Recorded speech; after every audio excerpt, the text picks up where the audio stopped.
क्या कोई इंसान मंच पर देशभक्ति के बड़े बड़े भाषण देकर भी अंदर से डरपोक हो सकता है? क्या जो आदमी पूरी दुनिया को उपदेश देता है वही अपने सबसे बड़े कर्तव्य से भाग सकता है?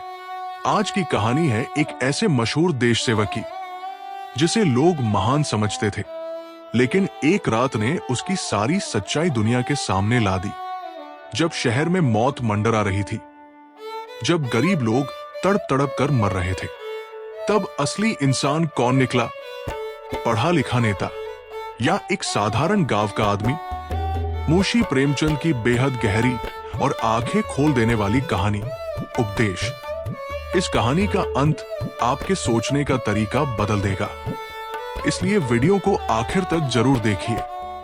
प्रयाग के सुशिक्षित समाज में पंडित देवरत्न शर्मा वास्तव में एक रत्न थे। शिक्षा भी उन्होंने उच्च श्रेणी की पाई थी और कुल के भी उच्च थे।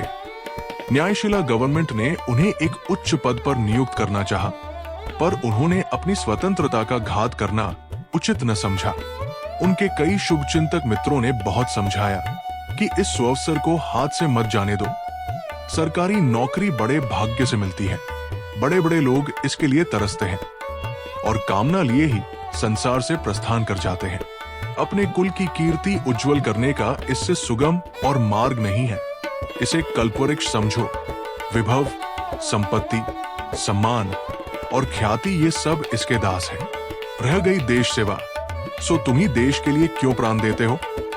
इस नगर में अनेक बड़े बड़े विद्वान और धनवान पुरुष हैं, जो सुख चैन से बंगलों में रहते और मोटरों पर हरहराते, धूल की आंधी उड़ाते घूमते हैं। क्या वे लोग देश सेवक नहीं हैं? जब आवश्यकता होती है या कोई अवसर आता है तो वे देश सेवा में निमग्न हो जाते हैं। अभी जब म्युनिसिपल चुनाव का झगड़ा छिड़ा तो मेयोहाल के हाथे में मोटरों का तांता लगा हुआ था। भवन के भीतर राष्ट्रीय गीतों और व्याख्यानों की भरमार थी, पर इनमें से कौन ऐसा है जिसने स्वार्थ को तेजांजलि दे रखी हो? संसार का नियम ही है कि पहले घर में दिया जलाकर तब मस्जिद में जलाया जाता है। सच्ची बात तो यह है कि ये जातीयता की चर्चा कुछ कॉलेज के विद्यार्थियों को ही शोभा देती है। जब संसार में प्रवेश हुआ तो कहा कि जाति और कहा कि जातीय चर्चा। संसार की यही रीति है। फिर तुम्ही को काजी बनने की क्या जरूरत? यदि सूक्ष्म दृष्टि से देखा जाए तो सरकारी पद पाकर मनुष्य अपने देश भाइयों की जैसी सच्ची सेवा कर सकता है, वैसी किसी अन्य व्यवस्था से कदापि नहीं कर सकता। एक दयालु दारोगा सैकड़ों जातीय सेवकों से अच्छा है। एक न्यायशील धर्मपरायण मजिस्ट्रेट सहोजातीय दानवीरों से अधिक सेवा कर सकता है। इसके लिए केवल हृदय में लगन चाहिए। मनुष्य चाहे जिस अवस्था में हो, देश का हित साधन कर सकता है। इसीलिए अब अधिक आगा पीछा न करो, चटपट पद को स्वीकार कर लो। शर्मा जी को और युक्तियां कुछ न जंची, पर इस अंतिम युक्ति की सारगर्भिता से वो इनकार न कर सके। लेकिन फिर भी चाहे नियम प्रायणता के कारण, चाहे केवल आलस्य के वश, जो बहुधा ऐसी दशा में जातीय सेवा का गौरव पा जाता है, उन्होंने नौकरी से अलग रहने में ही अपना कल्याण समझा। उनके इस स्वार्थ त्याग पर कॉलेज के नवयुवकों ने उन्हें खूब बधाइयां दी। इस आत्म विजय पर एक जातीय ड्रामा खेला गया, जिसके नायक हमारे शर्मा जी ही थे। समाज की उच्च श्रेणियों में इस आत्मत्याग की चर्चा हुई और शर्मा जी को अच्छी खासी ख्याति प्राप्त हो गई। इसी से वो कई वर्षों से जातीय सेवा में लीन रहते थे। इस सेवा का अधिक भाग समाचार पत्रों के अवलोकन में बीतता था, जो जातीय सेवा का ही एक विशेष अंग समझा जाता है। इसके अतिरिक्त वो पत्रों के लिए लेख लिखते, सभाएं करते और उनमें फड़कते हुए व्याख्यान देते थे। शर्मा जी फ्री लाइब्रेरी के सेक्रेटरी, स्टूडेंट्स एसोसिएशन के सभापति, सोशल सर्विस लीग के सहायक मंत्री और प्राइमरी एजुकेशन कमेटी के संस्थापक थे। कृषि संबंधी विषयों से उन्हें विशेष प्रेम था। पत्रों में जहां कहीं किसी नई खाद या किसी नवीन आविष्कार का वर्णन देखते, तत्काल उस पर लाल पेंसिल से निशान कर देते और अपने लेखों में उसकी चर्चा करते थे। किंतु शहर से थोड़ी दूर पर उनका एक बड़ा ग्राम होने पर भी वो अपने किसी असामी से परिचित न थे। यहाँ तक कि कभी प्रयाग के सरकारी कृषि क्षेत्र की सैर करने न गए थे। उसी मोहल्ले में एक लाला बाबूलाल रहते थे। वो एक वकील के मुहर्रिर थे, थोड़ी सी उर्दू हिंदी जानते थे और उसी से अपना काम भली भांति चला लेते थे। सूरत शक्ल के कुछ सुंदर न थे। उस शक्ल पर मऊ के चारखाने की लंबी अचकन और भी शोभा देती थी। जूता भी देशी ही पहनते थे। यद्यपि कभी कभी वे कड़वे तेल से उसकी सेवा किया करते, पर वो नीच स्वभाव के अनुसार उन्हें काटने से न चूकता था। बेचारे को साल के 6 महीने पैरों में मलहम लगानी पड़ती। बहुधा नंगे पांव कचहरी जाते, पर कंजूस कहलाने के भय से जूतों को हाथ में ले जाते। जिस ग्राम में शर्मा जी की जमींदारी थी, उसमें कुछ थोड़ा सा हिस्सा उनका भी था। इस नाते से कभी कभी उनके पास आया करते थे। हाँ, तातील के दिनों में गांव चले जाते। शर्मा जी को उनका आकर बैठना नागवार मालूम देता, विशेषकर जब वो फैशनेबल मनुष्यों की उपस्थिति में आ जाते। मूशी जी भी कुछ ऐसी स्थूल दृष्टि के पुरुष थे कि उन्हें अपना अनमिलापन बिल्कुल दिखाई न देता। सबसे बड़ी आपत्ति यह थी, वे बराबर कुर्सी पर डट जाते, मानो हंसों में कौआ। उस समय मित्रगण अंग्रेजी में बातें करने लगते और बाबूलाल को क्षुद्र बुद्धि, झक्की, बौड़म, बुद्धू आदि उपाधियों का पात्र बनाते। कभी कभी उनकी हंसी उड़ाते थे। शर्मा जी में इतनी सज्जनता अवश्य थी कि वे अपने विचारहीन मित्र को यथाशक्ति निरादर से बचाते थे। यथार्थ में बाबूलाल की शर्मा जी पर सच्ची भक्ति थी। एक तो वो भी पास थे, दूसरे वो देशभक्त थे। बाबूलाल जैसे विद्याहीन मनुष्य का ऐसे रत्न को आदरणीय समझना कुछ अस्वाभाविक न था। एक बार प्रयाग में प्लेग का प्रकोप हुआ। शहर के रईस लोग निकल भागे। बेचारे गरीब चूहों की भांति पटापट मरने लगे। शर्मा जी ने भी चलने की ठानी, लेकिन सोशल सर्विस लीग के वे मंत्री ठहरे। ऐसे अवसर पर निकल भागने में बदनामी का भय था। बहाना ढूंढा। लीग के प्राय सभी लोग कॉलेज में पढ़ते थे। उन्हें बुलाकर इन शब्दों में अपना अभिप्राय प्रकट किया। मित्रवृंद, आप अपनी जाति के दीपक हैं। आप ही इस मरणोन्मुख जाति के आशा स्थल हैं। आज हम पर विपत्ति की घटाएं छाई हुई है। ऐसी अवस्था में हमारी आंखें आपकी ओर न उठें तो किसकी ओर उठेंगी? मित्र, इस जीवन में देश सेवा के अवसर बड़े सौभाग्य से मिला करते हैं। कौन जानता है कि परमात्मा ने तुम्हारी परीक्षा के लिए ही ये वज्र प्रहार किया हो। जनता को दिखा दो कि तुम वीरों का हृदय रखते हो, जो कितने ही संकट पड़ने पर भी विचलित नहीं होता। हाँ, दिखा दो कि वो वीर प्रस्विनी पवित्र भूमि जिसने हरिश्चंद्र और भरत को उत्पन्न किया, आज भी शून्य गर्भा नहीं है। जिस जाति के युवकों में अपने पीड़ित भाइयों के प्रति ऐसी करुणा और ये अटल प्रेम है, वो संसार में सदैव यशकीर्ति की भागी रहेगी। आइए हम कमर बांधकर कर्मक्षेत्र में उतर पड़े। इसमें संदेह नहीं कि काम कठिन है, राह बीहड़ है। आपको अपने आमोद प्रमोद, अपने हॉकी टेनिस, अपने मिल और मिल्टन को छोड़ना पड़ेगा। तुम जरा हिचकोगे, हटोगे और मुंह फेर लोगे, परंतु भाइयों, जातीय सेवा का स्वर्गीय आनंद सहज में नहीं मिल सकता। हमारा पुरुषत्व, हमारा मनोबल, हमारा शरीर यदि जाति के काम न आवे तो वो व्यर्थ है। मेरी प्रबल आकांक्षा थी कि इस शुभ कार्य में मैं तुम्हारा हाथ बंटा सकता, पर आज ही देहातों में भी बीमारी फैलने का समाचार मिला है। अतएव मैं यहाँ का काम आपके सुयोग्य, सुदृढ़ हाथों में सौंपकर देहात में जाता हूँ कि यथासाध्य देहाती भाइयों की सेवा करूं। मुझे विश्वास है कि आप सहर्ष मातृभूमि के प्रति अपना कर्तव्य पालन करेंगे। इस तरह गला छुड़ाकर शर्मा जी संध्या समय स्टेशन पहुंचे, पर मन कुछ मलिन था। वे अपनी इस कायरता और निर्बलता पर मन ही मन लज्जित थे। संयोगवश स्टेशन पर उनके एक वकील मित्र मिल गए। ये वही वकील थे जिनके आश्रय में बाबूलाल का निर्वाह होता था। ये भी भागे जा रहे थे। बोले, कहिए शर्मा जी, किधर चले? क्या भाग खड़े हुए? शर्मा जी पर घड़ों पानी पड़ गया, पर संभल कर बोले, भागो क्यों? वकील सारा, शहर क्यों भागा जा रहा है? शर्मा जी, मैं ऐसा काय नहीं हूं। वकील यार, क्यों बात बनाते हो? अच्छा बताओ, कहाँ जाते हो? शर्मा जी, देहातों में बीमारी फैल रही है, वहां कुछ रिलीफ का काम करूंगा। वकील, ये बिल्कुल झूठ है, अभी मैं डिस्ट्रिक्ट गजट देख के चला आता हूं। शहर के बाहर कहीं बीमारी का नाम नहीं है। शर्मा जी निरुत्तर होकर भी विवाद कर सकते थे। बोले, गजट को आप देववाणी समझते होंगे, मैं नहीं समझता। वकील, आपके कान में तो आकाश के दूत कह गए होंगे। साफ साफ क्यों नहीं कहते कि जान के डर से भागा जा रहा हूं? शर्मा जी, अच्छा मान लीजिए यही सही, तो क्या पाप कर रहा हूं? सबको अपनी जान प्यारी होती है। वकील, हाँ, अब आए राह पर। ये मर्दों की सी बात है, अपने जीवन की रक्षा करना शास्त्रा का पहला नियम है। लेकिन अब भूल कर भी देशभक्ति की डींग न मारिएगा। इस काम के लिए बड़ी दृढ़ता और आत्मिक बल की आवश्यकता है। स्वार्थ और देशभक्ति में विरोधात्मक अंतर है। देश पर मिट जाने वाले को देश सेवक का सर्वोच्च पद प्राप्त होता है। वाचालता और कोरी कलम घिसने से देश सेवा नहीं होती। कम से कम मैं तो अखबार पढ़ने को ये गौरव नहीं दे सकता। अब कभी बढ़ कर बातें न कीजिएगा। आप लोग अपने सिवा सारे संसार को स्वार्थान समझते हैं, इसी से कहता हूं। शर्मा जी ने उद्दंडता का कुछ उत्तर न दिया। घृणा से मुंह फेर कर गाड़ी में बैठ गए।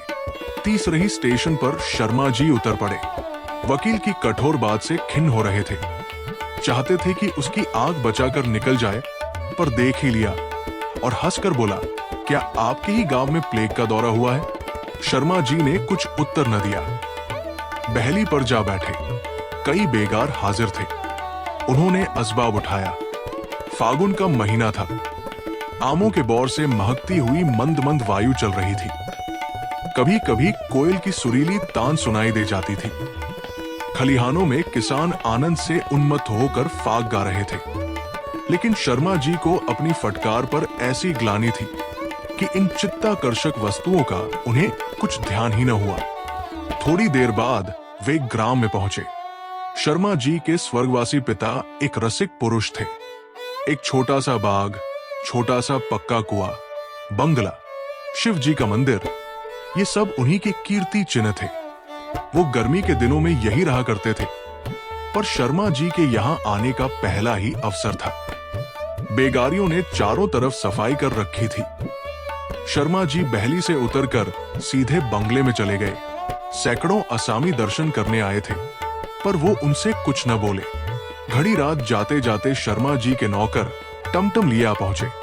कहार, साइस और रसोईया महाराज तीनों ने असामियों को इस दृष्टि से देखा मानो वो उनके नौकर हैं। साइस ने एक मोटे ताजे किसान से कहा, घोड़े को खोल दो।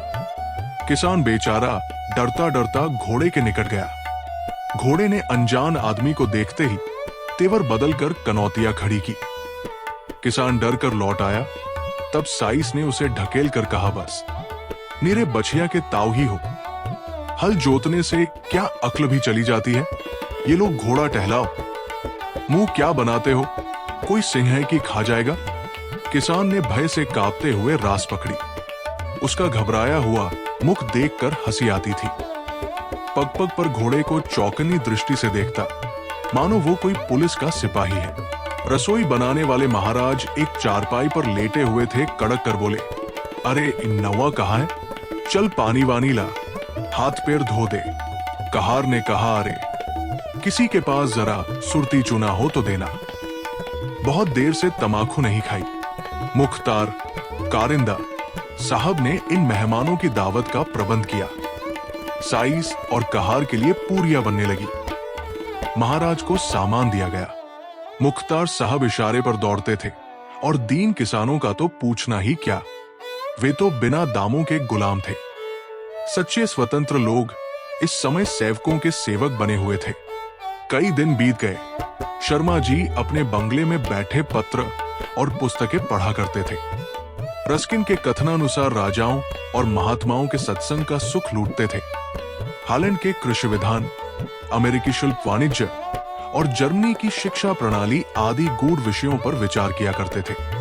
गांव में ऐसा कौन था जिसके साथ बैठते? किसानों से बातचीत करने को उनका जी चाहता, पर न जाने क्यों वे उजड़ अक्खड़ लोग उनसे दूर रहते। शर्मा जी का मस्तिष्क कृषि संबंधी ज्ञान का भंडार था। हॉलैंड और डेनमार्क की वैज्ञानिक खेती, उसकी उपज का परिमाण और वहां के कोऑपरेटिव बैंक आदि गहन विषय उनकी जिह्वा पर थे। पर इन गवारों को क्या खबर, ये सब उन्हें झुककर पालागन अवश्य करते और कतरा कर निकल जाते, जैसे कोई मर कहे बैल से बचे। ये निश्चय करना कठिन है कि शर्मा जी की उनसे वार्तालाप करने की इच्छा में क्या रहस्य था, सच्ची सहानुभूति या अपनी सर्वज्ञता का प्रदर्शन। शर्मा जी की डाक शहर से लाने और ले जाने के लिए 2 आदमी प्रतिदिन भेजे जाते।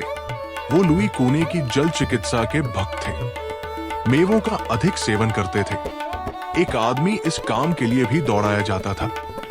शर्मा जी ने अपने मुख्तार से सख्त ताकीद कर दी थी कि किसी से मुफ्त काम न लिया जाए, तथापि शर्मा जी को ये देखकर आश्चर्य होता था कि कोई इन कामों के लिए प्रसन्नता से नहीं जाता। प्रतिदिन बारी बारी से आदमी भेजे जाते थे। वो इसे भी बेगार समझते थे। मुख्तार साहब को प्राय कठोरता से काम लेना पड़ता था। शर्मा जी किसानों की इस शिथिलता को मुटमर्दी के सिवा और क्या समझते। कभी कभी वो स्वयं क्रोध से भरे हुए अपने शांति कुटीर से निकल आते और अपनी तीव्र वाक्शक्ति का चमत्कार दिखाने लगते थे। शर्मा जी के घोड़े के लिए घासचारे का प्रबंध भी कुछ कम कष्टदायक न था। रोज संध्या समय डांटपट और रोने चिल्लाने की आवाज उन्हें सुनाई देती थी। एक कोलाहल सा मच जाता था, पर वो इस संबंध में अपने मन को इस प्रकार समझा लेते थे कि घोड़ा भूखों नहीं मर सकता, घास का दाम दे दिया जाता है। यदि इस पर भी ये हाय हाय होती है तो हुआ करे। शर्मा जी को ये कभी नहीं सूझी कि जरा चमारों से पूछ ले कि घास का दाम मिलता है या नहीं। ये सब व्यवहार देख देख कर उन्हें अनुभव होता जाता था कि देहाती बड़े मुटमरद, बदमाश है। इनके विषय में मुख्तार साहब जो कुछ कहते हैं वो यथार्थ है। पत्रों और व्याख्यानों में उनकी अवस्था पर व्यर्थ गुलगपाड़ा मचाया जाता है। ये लोग इसी बर्ताव के योग्य हैं जो इनकी दीनता और दरिद्रता का राग अलापते हैं। वो सच्ची अवस्था से परिचित नहीं है। एक दिन शर्मा जी महात्माओं की संगति से उकता कर सैर को निकले। घूमते फिरते खलिहानों की तरफ निकल गए। वहां आम के वृक्ष के नीचे किसानों की गाढ़ी कमाई के सुनहरे ढेर लगे हुए थे। चारों ओर भूसे की आंधी सी उड़ रही थी। बैल अनाज का एक गाल खा लेते थे। ये सब उन्हीं की कमाई है। उनके मुंह में आज चाबी देना बड़ी कृतज्ञता है। गांव के बढ़ी, चमार, धोबी और कुम्हार अपना वार्षिक कर उगाहने के लिए जमा थे। एक और नट ढोल बजाबजा कर अपने कर्तव्य दिखा रहा था। कवीश्वर महाराज की अतुल काव्य शक्ति आज उमंग पर थी। शर्मा जी इस दृश्य से बहुत प्रसन्न हुए, परंतु इस उल्लास में उन्हें अपने कई सिपाही दिखाई दिए जो लठ लिए अनाज के ढेरों के पास जमा थे। पुष्प वाटिका में ठूंठ जैसा भद्दा दिखाई देता है, अथवा ललित संगीत में जैसे कोई बेसुरी तान कानों को अप्रिय लगती है, उसी तरह शर्मा जी की सहृदयतापूर्ण दृष्टि में ये मंडराते हुए सिपाही दिखाई दिए। उन्होंने निकट जाकर एक सिपाही को बुलाया। उन्हें देखते ही सब के सब पगड़ियां संभालते दौड़े। शर्मा जी ने पूछा, तुम लोग यहाँ इस तरह क्यों बैठे हो? एक सिपाही ने उत्तर दिया, सरकार, हम लोग असामियों के सिर पर सवार न रहें तो एक कौड़ी वसूल न हो। अनाज घर में जाने की देर है, फिर वो सीधे बात भी न करेंगे, बड़े सरकश लोग हैं। हम लोग रात की रात बैठे रहते हैं। इतने पर भी जहां आंख झपकी ढेर गायब हुआ। शर्मा जी ने पूछा, तुम लोग यहाँ कब तक रहोगे? एक सिपाही ने उत्तर दिया, हुजूर, बनियों को बुलाकर अपने सामने अनाज तौलाते हैं। जो कुछ मिलता है उसमें से लगान काटकर बाकी असामी को देते हैं। शर्मा जी सोचने लगे, जब ये हाल है तो इन किसानों की अवस्था क्यों न खराब हो? ये बेचारे अपने धन के मालिक नहीं हैं। उसे अपने पास रखकर अच्छे अवसर पर नहीं बेच सकते। इस कष्ट का निवारण कैसे किया जाए? यदि मैं इस समय इनके साथ रियायत कर दूं तो लगान कैसे वसूल होगा? इस विषय पर विचार करते हुए वहां से चल दिए। सिपाहियों ने साथ चलना चाहा, पर उन्होंने मना कर दिया। भीड़ भाड़ से उन्हें उलझन होती थी। अकेले ही गांव में घूमने लगे। छोटा सा गांव था, पर सफाई का कहीं नाम न था। चारों ओर से दुर्गंध उठ रही थी। किसी के दरवाजे पर गोबर सड़ रहा था, तो कहीं कीचड़ और कूड़े का ढेर वायु को विषैली बना रहा था। घरों के पास ही घूर पर खाद के लिए गोबर फेंका हुआ था, जिससे गांव में गंदगी फैलने के साथ साथ खाद का सारा अंश धूप और हवा के साथ गायब हो जाता था। गांव के मकान तथा रास्ते बेसिलसिले, बेढंगे तथा टूटे फूटे थे। मोरियों से गंदे पानी के निकास का कोई प्रबंध न होने की वजह से दुर्गंध से दम घुटता था। शर्मा जी ने नाक पर रुमाल लगा ली, सांस रोककर तेजी से चलने लगे। बहुत जी घबराया तो दौड़े और हाफते हुए एक सघन नीम के वृक्ष की छाया में आकर खड़े हो गए। अभी अच्छी तरह सांस भी न लेने पाए थे कि बाबूलाल ने आकर पालागन किया और पूछा, क्या कोई साड़ था? शर्मा जी सांस खींचकर बोले, साड़ से अधिक भयंकर विषैली हवा थी। ओह, ये लोग ऐसी गंदगी में रहते हैं। बाबूलाल रहते क्या है, किसी तरह जीवन के दिन पूरे करते हैं। शर्मा जी पर यह स्थान तो साफ है। बाबूलाल जी हाँ, इस तरफ गांव के किनारे तक साफ जगह मिलेगी। शर्मा जी तो उधर इतना मैला क्यों है? बाबूलाल गुस्ताखी माफ हो तो कहूं। शर्मा जी हंसकर बोले, प्राणदान मांगा होता। सच बताओ क्या बात है? एक तरफ ऐसी स्वच्छता और दूसरी तरफ वो गंदगी। बाबूलाल, ये मेरा हिस्सा है और वो आपका हिस्सा है। मैं अपने हिस्से की देखरेख स्वयं करता हूं, पर आपका हिस्सा नौकरों की कृपा के अधीन है। शर्मा जी, अच्छा ये बात है। आखिर आप क्या करते हैं? बाबूलाल, और कुछ नहीं, केवल ताकीद करता रहता हूं। जहां अधिक मैलापन देखता हूं, स्वयं साफ करता हूं। मैंने सफाई का एक इनाम नियत कर दिया है, जो प्रति मास सबसे साफ घर के मालिक को मिलता है। शर्मा जी के लिए एक कुर्सी रख दी गई। वे उस पर बैठ गए और बोले, क्या आप आज ही आए हैं? बाबूलाल जी हाँ, कल तातील है। आप जानते ही हैं कि तातील के दिन मैं भी यही रहता हूं। शर्मा जी, शहर का क्या रंगरंग है? बाबूलाल, वही हाल, बल्कि और भी खराब। सोशल सर्विस लीग वाले भी गायब हो गए। गरीबों के घरों में मुर्दे पड़े हुए हैं। बाजार बंद हो गए। खाने को अनाज नहीं मिलता है। शर्मा जी, भला बताओ तो, ऐसी आग में मैं वहां कैसे रहता? बस लोगों ने मेरी ही जान सस्ती समझ रखी है। जिस दिन मैं यहां आ रहा था, आपके वकील साहब मिल गए, बेतरक गर्म हो पड़े। मुझे देशभक्ति के उपदेश देने लगे। जिन्हें कभी भूल कर भी देश का ध्यान नहीं आता, वे भी मुझे उपदेश देना अपना कर्तव्य समझते हैं। कुछ ही देशभक्ति का दावा है, जिसे देखो वही तो देश सेवक बना फिरता है। जो लोग 100 रुपए अपने भोगविलास में फूकते हैं, उनकी गणना भी जाति सेवकों में है। मैं तो फिर भी कुछ न कुछ करता हूं। मैं भी मनुष्य हूं, कोई देवता नहीं। धन की अभिलाषा अवश्य है। मैं जो अपना जीवन पत्रों के लिए लेख लिखने में काटता हूं, देशहित की चिंता में मग्न रहता हूं, उसके लिए मेरा इतना सम्मान बहुत समझा जाता है। जब किसी सेठ जी या किसी वकील साहब के दरे दौलत पर हाजिर हो जाओ, तो वो कृपा करके मेरा कुशल समाचार पूछ ले। उस पर भी यदि दुर्भाग्यवश किसी चंदे के संबंध में जाता हूं, तो लोग मुझे यम का दूत समझते हैं। ऐसी रुखाई का व्यवहार करते हैं जिससे सारा उत्साह भंग हो जाता है। ये सब आपत्तियां तो मैं झेलूं, पर जब किसी सभा का सभापति चुनने का समय आता है, तो कोई वकील साहब इसके पात्र समझे जाते हैं, जिन्हें अपने धन के सिवा उक्त पद का कोई अधिकार नहीं। तो भाई, जो गुड़ खाए वो कान छिदावे। देशी तैशियों का पुरस्कार यही जातीय सम्मान है। जब वहां तक मेरी पहुंच ही नहीं, तो व्यर्थ जान क्यों दूं? यदि ये 8 वर्ष मैंने लक्ष्मी की आराधना में व्यतीत किए होते, तो अब तक मेरी गिनती बड़े आदमियों में होती। अभी मैंने कितने परिश्रम से देहाती बैंकों पर लेख लिखा, महीनों उसकी तैयारी में लगे, सैकड़ों पत्र पत्रिकाओं के पन्ने उलटने पड़े, पर किसी ने उसके पढ़ने का कष्ट भी न उठाया। यदि इतना परिश्रम किसी और काम में किया होता, तो कम से कम स्वार्थ तो सिद्ध होता। मुझे ज्ञात हो गया कि इन बातों को कोई नहीं पूछता। सम्मान और कीर्ति ये सब धन के नौकर है।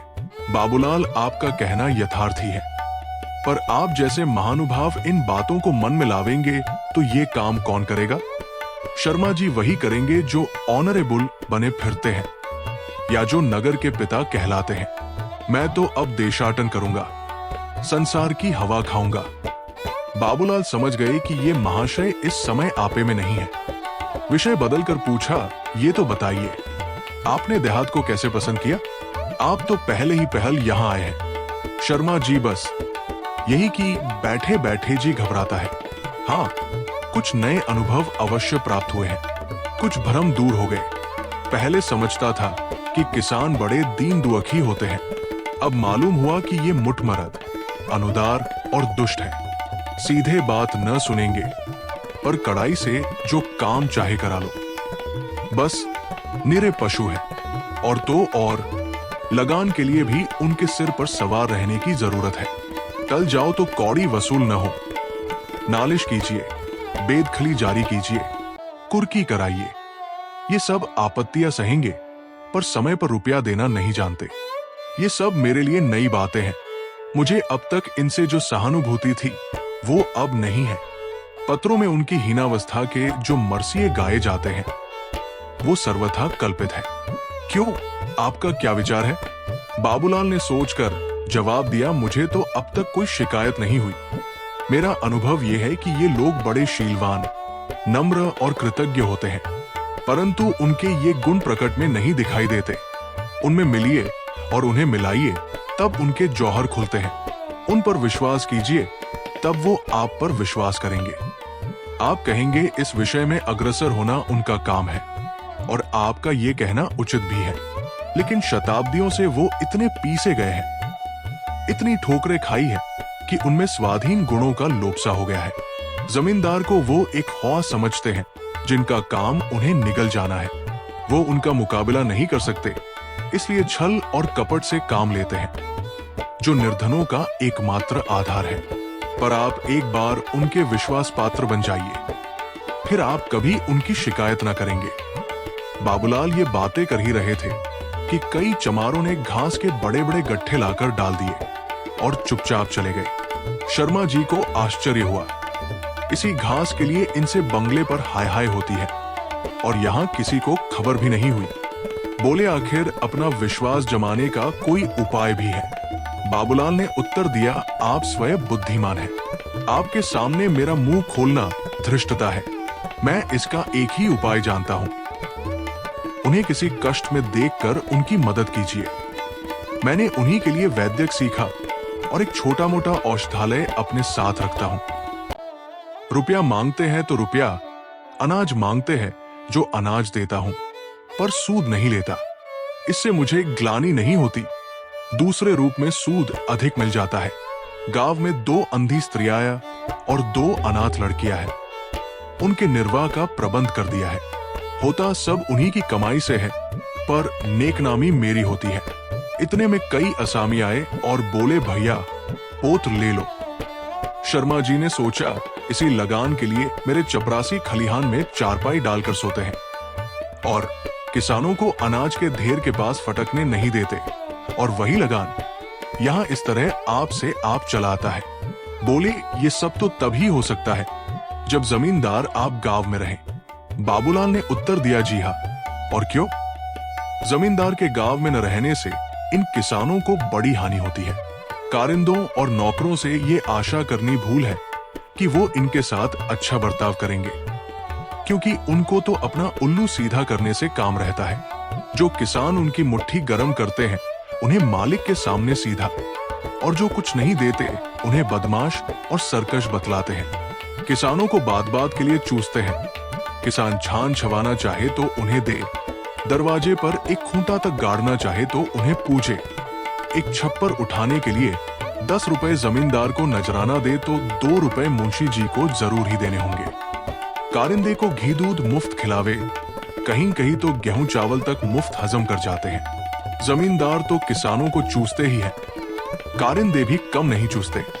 जमींदार 3 पाव के भाव में रुपए का सेर भर घीले तो मुंशी जी को अपने घर अपने साले बनोइयों के लिए 18 छटाक चाहिए ही। तनिक तनिक सी बात के लिए डाढ़ और जुर्माना देते देते किसानों के नाक में दम हो जाता है। आप जानते हैं, इसी से और कहीं की 30 रू की नौकरी छोड़कर भी जमींदारों की कारिंदागिरी लोग 8 रू 10 रू में स्वीकार कर लेते हैं। क्योंकि 8 रू 10 रू का कारिंदा साल में 800 रू 1000 रू ऊपर से कमाता है। खेद तो ये है कि जमींदार लोगों में शिक्षा की उन्नति के साथ साथ शहर में रहने की प्रथा दिनों दिन बढ़ती जा रही है। मालूम नहीं आगे चलकर इन बेचारों की क्या गति होगी। शर्मा जी को बाबूलाल की बातें विचारपूर्ण मालूम हुई, पर वो सुशिक्षित मनुष्य थे। किसी बात को चाहे वो कितनी ही यथार्थ क्यों न हो, बिना तर्क के ग्रहण नहीं कर सकते थे। बाबूलाल को वो सामान्य बुद्धि का आदमी समझते आए थे। इस भाव में एकाएक परिवर्तन हो जाना असंभव था। इतना ही नहीं, इन बातों का उल्टा प्रभाव ये हुआ कि वो बाबूलाल से चिढ़ गए। उन्हें ऐसा प्रतीत हुआ कि बाबूलाल अपने सुप्रबंध के अभिमान में मुझे तुच्छ समझता है, मुझे ज्ञान सिखाने की चेष्टा करता है। जो सदैव दूसरों को सद्ज्ञान सिखाने और सम्मान दिखाने का प्रयत्न करता हो, वो बाबूलाल जैसे आदमी के सामने कैसे सिर झुकाता। अतएव जब यहाँ से चले तो शर्मा जी की तर्क शक्ति बाबूलाल की बातों की आलोचना कर रही थी। मैं गांव में क्यों कर रहा हूं? क्या जीवन की सारी अभिलाषाओं पर पानी फेर दूं? गवारों के साथ बैठे बैठे गप्पे लड़ाया करूं। घड़ी आध घड़ी मनोरंजन के लिए उनसे बातचीत करना संभव है, पर यह मेरे लिए असह्य है कि वो आठों पहर मेरे सिर पर सवार रहें। मुझे तो उन्माद हो जाए। माना कि उनकी रक्षा करना मेरा कर्तव्य है, पर यह कदापि नहीं हो सकता कि उनके लिए मैं अपना जीवन नष्ट कर दूं। बाबूलाल बन जाने की क्षमता मुझ में नहीं है कि जिससे बेचारे इस गांव की सीमा के बाहर नहीं जा सकते। मुझे संसार में बहुत काम करना है, बहुत नाम करना है। ग्राम्य जीवन मेरे लिए प्रतिकूल ही नहीं बल्कि प्राणघातक भी है। यही सोचते हुए वो बंगले पर पहुंचे तो क्या देखते हैं कि कई कांस्टेबल कमरे के बरामदे में लेटे हुए हैं। मुख्तार साहब शर्मा जी को देखते ही आगे बढ़कर बोले, हुजूर, बड़े दारोगा जी छोटे दारोगा जी के साथ आए हैं। मैंने उनके लिए पलंग कमरे में ही बिछवा दिए हैं। ये लोग जब इधर आ जाते हैं तो ठहरा करते हैं। देहात में इनके योग्य स्थान और कहा है। अब मैं इनसे कैसे कहता कि कमरा खाली नहीं है। हुजूर का पलंग ऊपर बिछा दिया है। शर्मा जी अपने अन्य देशित चिंतक भाइयों की भांति पुलिस के घोर विरोधी थे। पुलिस वालों के अत्याचारों के कारण उन्हें बड़ी घृणा की दृष्टि से देखते थे।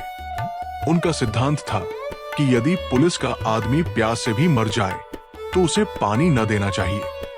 अपने कारिंदे से ये समाचार सुनते ही उनके शरीर में आग सी लग गई। कारिंदे की ओर लाल आंखों से देखा और लपक कर कमरे की ओर चले कि बेमानों का बोरिया बंधना उठाकर फेंक दूं। वाह, मेरा घर न हुआ कोई होटल हुआ। आकर डट गए। तेवर बदले हुए बरामदे में जा पहुंचे कि इतने में छोटे दारोगा बाबू कोकिला सिंह ने कमरे से निकलकर पालागन किया और हाथ बढ़ाकर बोले, अच्छी साइड से चला था कि आपके दर्शन हो गए। आप मुझे भूल तो न गए होंगे।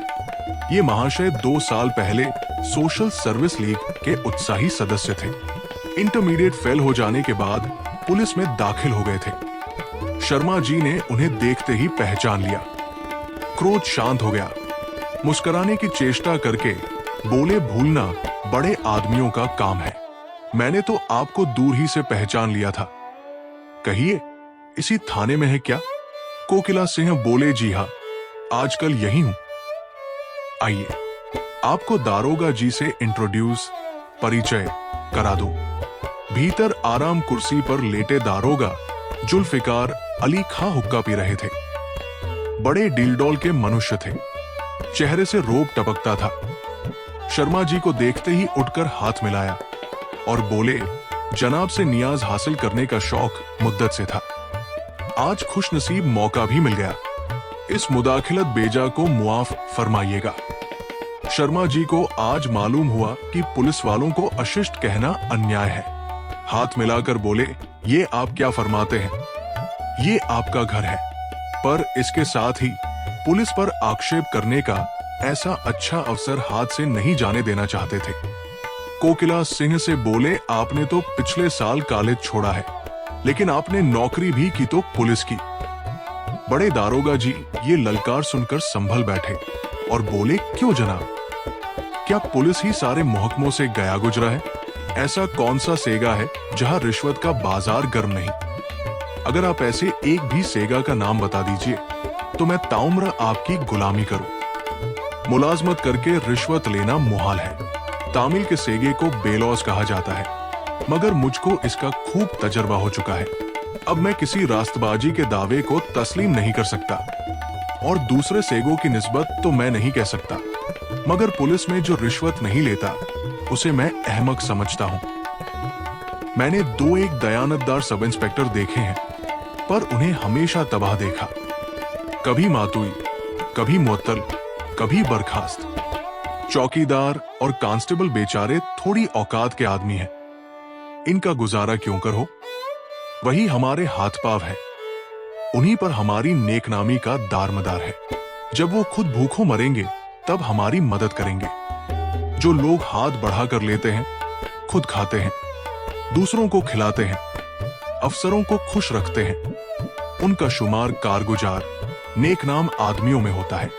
मैंने तो यही अपना वसूल बना रखा है, और खुदा का शुक्र है कि अफसर और मातहत सभी खुश हैं। शर्मा जी ने कहा, इसी वजह से तो मैंने ठाकुर साहब से कहा था कि आप क्यों इस सेगे में आए।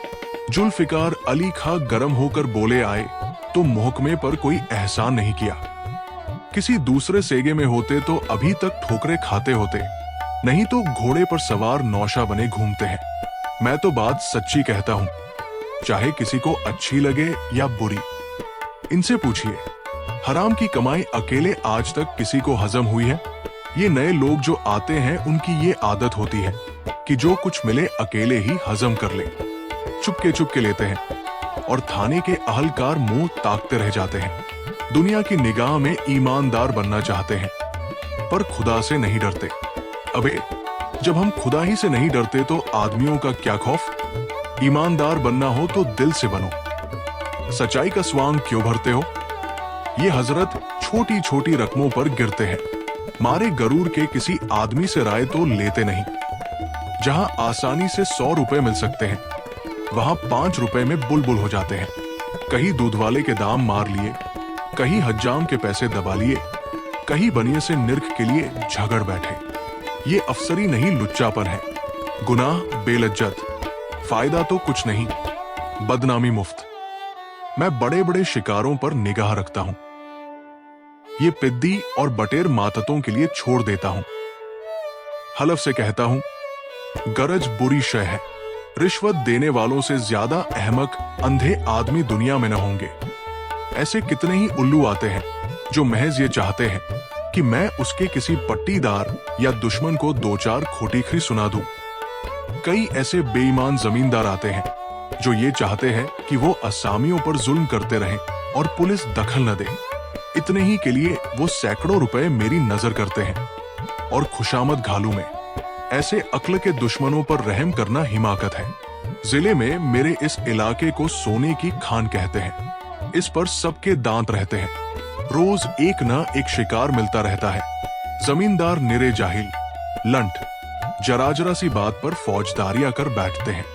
मैं तो खुदा से दुआ करता रहता हूं कि ये हमेशा इसी जहालत के गड्ढे में पड़े रहें। सुनता हूं कोई साहब आम तालीम का सवाल पेश कर रहे हैं। उस भले मानुस को न जाने क्या धुन है। शुक्र है कि हमारी आली फहम सरकार ने नामंजूर कर दिया। बस इस सारे इलाके में एक यही आपका पट्टीदार अलबत्ता समझदार आदमी है। उसके यहाँ मेरी या और किसी की दाल नहीं गलती, और लुत्फ ये कि कोई उससे नाखुश नहीं। बस मीठी मीठी बातों से मन भर देता है। अपने असामियों के लिए जान देने को हाजिर, और हलफ से कहता हूं कि अगर मैं जमींदार होता तो इसी शख्स का तरीका अख्तियार करता। जमींदार का फर्ज है कि अपने असामियों को जुल्म से बचाए, उन पर शिकारियों का वार न होने दे। बेचारे गरीब किसानों की जान के तो सभी ग्राहक होते हैं। और हलफ से कहता हूं, उनकी कमाई उनके काम नहीं आती। उनकी मेहनत का मजा हम लूटते हैं।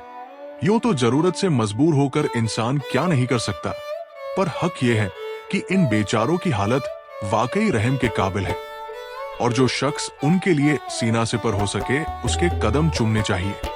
मगर मेरे लिए तो वही आदमी सबसे अच्छा है जो शिकार में मेरी मदद करे। शर्मा जी ने इस बकवाद को बड़े ध्यान से सुना। वो रसिक मनुष्य थे, इसकी मार्मिकता पर मुग्ध हो गए। सहृदयता और कठोरता के ऐसे विचित्र मिश्रण से उन्हें मनुष्यों के मनोभावों का एक कौतूहलजनक परिचय प्राप्त हुआ। ऐसी वक्तृता का उत्तर देने की कोशिश करना व्यर्थ था। बोले, क्या कोई तहकीकात है या महज गश्त? दारोगा जी बोले, जी नहीं, महज गश्त। आजकल किसानों के फसल के दिन है, यही जमाना हमारी फसल का भी है। शेर को भी तो मांद में बैठे बैठे शिकार नहीं मिलता, जंगल में घूमता है। हम भी शिकार की तलाश में हैं। किसी पर खुफिया फरोशी का इल्जाम लगाया, किसी को चोरी का माल खरीदने के लिए पकड़ा, किसी को हम लहराम का झगड़ा उठाकर फांसा। अगर हमारे नसीब से डाका पड़ गया तो हमारी पांचों अंगुलियां घी में समझिए। डाकू तो नोच सोट कर भागते हैं, असली डाका हमारा पड़ता है। आसपास के गांव में झाड़ी फेर देते हैं, खुदा से शबोरोज दुआ किया करते हैं कि परवरदिगार कहीं से रिजक भेज, झूठे सच्चे डाके की खबर आवे। अगर देखा कि तकदीर पर शाकिर रहने से काम नहीं चलता तो तदवीर से काम लेते हैं। जरा से इशारे की जरूरत है, डाका पड़ते क्या देर लगती है। आप मेरी साफगोई पर हैरान होते होंगे। अगर मैं अपने सारे हथकंडे बयान करूं तो आप यकीन न करेंगे। और लुत्फ ये कि मेरा शुमार जिले के निहायत होशियार, कारगुजार, दयानतदार सब इंस्पेक्टरों में है। फर्जी डाके डलवाता हूं, फर्जी मुलजिम पकड़ता हूं, मगर सजाएं असली दिलवाता हूं। शहादतें ऐसी गढ़ता हूं कि कैसा ही बैरिस्टर का चचा क्यों न हो, उन्हें गिरफ्तार नहीं कर सकता। इतने में शहर से शर्मा जी की डाक आ गई। वे उठ खड़े हुए और बोले, दारोगा जी, आपकी बातें बड़ी मजेदार होती है, अब इजाजत दीजिए। डाक आ गई है, जरा उसे देखना है। चांदनी रात थी। शर्मा जी खुली छत पर लेटे हुए एक समाचार पत्र पढ़ने में मग्न थे। अकस्मात कुछ शोरगुल सुनकर नीचे की तरफ झांका तो क्या देखते हैं कि गांव के चारों तरफ से कांस्टेबलों के साथ किसान चले आ रहे हैं। बहुत से आदमी खलिहान की तरफ से बड़बड़ाते आते थे। बीच बीच में सिपाहियों की डांट फटकार की आवाजें भी कानों में आती थी। ये सब आदमी बंगले के सामने सहन में बैठते जाते थे। कहीं कहीं स्त्रियों का आर्तनाद भी सुनाई देता था। शर्मा जी हैरान थे कि मामला क्या है। इतने में दारोगा जी की भयंकर गरज सुनाई पड़ी, हम एक न मानेंगे, सब लोगों को थाने चलना होगा। फिर सन्नाटा हो गया। मालूम होता था कि आदमियों में कानाफूसी हो रही है। बीच बीच में मुख्तार साहब और सिपाहियों के हृदय विदारक शब्द आकाश में गूंज उठते। फिर ऐसा जान पड़ा कि किसी पर मार पड़ रही है। शर्मा जी से अब न रहा गया। वो सीढ़ियों के द्वार पर आए, कमरे में झांक कर देखा, मेज पर रुपए गिने जा रहे थे। दारोगा जी ने फरमाया, इतने बड़े गांव में सिर्फ यही? मुख्तार साहब ने उत्तर दिया, अभी घबराइए नहीं, अब की मुखियों की खबर ली जाए, रुपयों का ढेर लग जाता है। ये कहकर मुख्तार ने कई किसानों को पुकारा, पर कोई न बोला। तब दारोगा जी का गगनभेदी नाद सुनाई दिया, ये लोग सीधे न मानेंगे, मुखियों को पकड़ लो, हथकड़ियां भर दो, एक एक को डामुल भिजवाऊंगा। ये नादिरशाही हुक्म पाते ही कांस्टेबलों का दल उन आदमियों पर टूट पड़ा। ढोल सी पिटने लगी, क्रंदन ध्वनि से आकाश गूंज उठा। शर्मा जी का रक्त खौल रहा था। उन्होंने सदैव न्याय और सत्य की सेवा की थी। अन्याय और निर्दयता का ये करुणात्मक अभियान उनके लिए असह्य था। अचानक किसी ने रोकर कहा, दोहाई सरकार की, मुख्तार साहब हम लोगन को हक नाहक मरवाए डारत है। शर्मा जी क्रोध से कांपते हुए धमधम कोठे से उतर पड़े। ये दृढ़ संकल्प कर लिया कि मुख्तार साहब को मारे हंटरों के गिरा दूं। पर जनसेवा में मनोवेगों को दबाने की बड़ी प्रबल शक्ति होती है। रास्ते ही में संभल गए। मुख्तार को बुलाकर कहा, मुंशी जी, आपने ये क्या गुलकपाड़ा मचा रखा है? मुख्तार ने उत्तर दिया, हुजूर, दारोगा जी ने इन्हें एक डाके की तहकीकात में तलब किया है। शर्मा जी बोले, जी हाँ, इस तहकीकात का अर्थ मैं खूब समझता हूं। घंटे भर से इसका तमाशा देख रहा हूं। तहकीकात हो चुकी या कसर बाकी है? मुख्तार ने कहा, हुजूर, दारोगा जी जाने, मुझे क्या मतलब? दारोगा जी बड़े चतुर पुरुष थे। मुख्तार साहब की बातों से उन्होंने समझा था कि शर्मा जी का स्वभाव भी अन्य जमींदारों के सदृश है, इसलिए वो बेखटके थे। पर इस समय उन्हें अपनी भूल ज्ञात हुई। शर्मा जी के तेवर देखे, नेत्रों से क्रोधाग्नि की ज्वाला निकल रही थी। शर्मा जी की शक्तिशालीनता से भली भांति परिचित थे। समीप आकर बोले, आपके इस मुख्तार ने मुझे बड़ा धोखा दिया, वरना मैं हलफ से कहता हूं कि यहां ये आग न लगती। आप मेरे मित्र बाबू कोकिला सिंह के मित्र हैं और इस नाते से मैं आपको अपना मुरब्बी समझता हूं। पर इस नामर्दूद बदमाश ने मुझे बड़ा चकमा दिया। मैं भी ऐसा अहमक था कि इसके चक्कर में आ गया। मैं बहुत नादिम हूं कि हिमाकत के 22 जनाब को इतनी तकलीफ हुई। मैं आपसे मुआफी का साइल हूं। मेरी एक दोस्ताना इल्तमाश यह है कि जितनी जल्दी मुमकिन हो इस शख्स को बरतरफ कर दीजिए। ये आपकी रियासत को तबाह किए डालता है। अब मुझे भी इजाजत हो कि अपने मनहूस कदम यहां से ले जाऊं। मैं हलफ से कहता हूं कि मुझे आपको मुंह दिखाते शर्म आती है। यहां तो ये घटना हो रही थी, उधर बाबूलाल अपने चौपाल में बैठे हुए इसके संबंध में अपने कई असामियों से बातचीत कर रहे थे। शिवदीन ने कहा, भैया आप जाके दारोगा जी को काहे नहीं समझावत हो। राम राम। ऐसन अंधेर। बाबूलाल भाई, मैं दूसरे के बीच में बोलने वाला कौन? शर्मा जी तो वही हैं। वो आप ही बुद्धिमान हैं। जो उचित होगा करेंगे। ये आज कोई नई बात थोड़े ही है। देखते तो हो कि आए दिन एक ना एक उपद्रव मचा ही रहता है। मुख्तार साहब का इसमें भला होता है। शर्मा जी से मैं इस विषय में इसलिए कुछ नहीं कहता कि शायद वे ये समझे कि मैं ईर्ष्यावश शिकायत कर रहा हूं। रामदास ने कहा, शर्मा जी कोठा पर है और नीचू बेचारन पर मार परत है। देखा नहीं जात है, जिनसे मुराद पाए जात है उनका छोड़े देत है। मौका तो जान परत है कि ई तहकीकात सहकीकात सब रुपयन के खातिर कीन जात है। बाबूलाल और काहे के लिए की जाती है। दारोगा जी ऐसे ही शिकार ढूंढा करते हैं। लेकिन देख लेना शर्मा जी, अब की मुख्तार साहब की जरूर खबर लेंगे। वो ऐसे वैसे आदमी नहीं है कि ये अंधेर अपनी आंखों से देखें और मौन धारण कर ले। हाँ, ये तो बताओ अब की कितनी ऊख बोई है।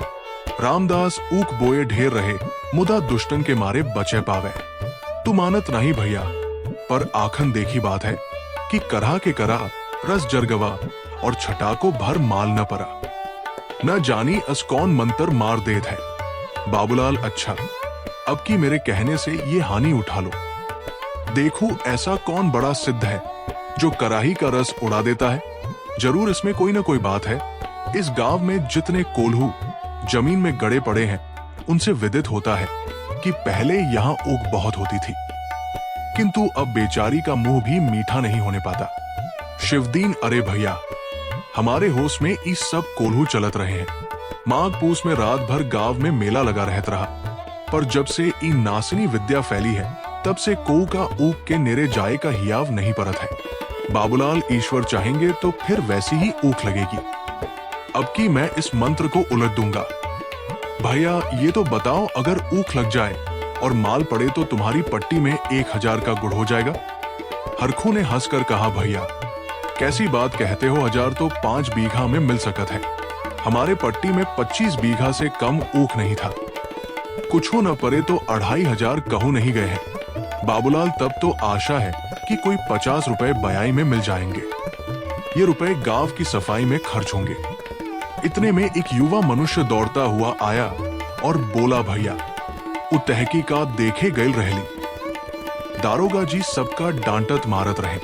देवी मुखिया बोला, मुख्तार साहब हमका चाहे काट डारो, मुदा हम एक कौड़ी न देवे।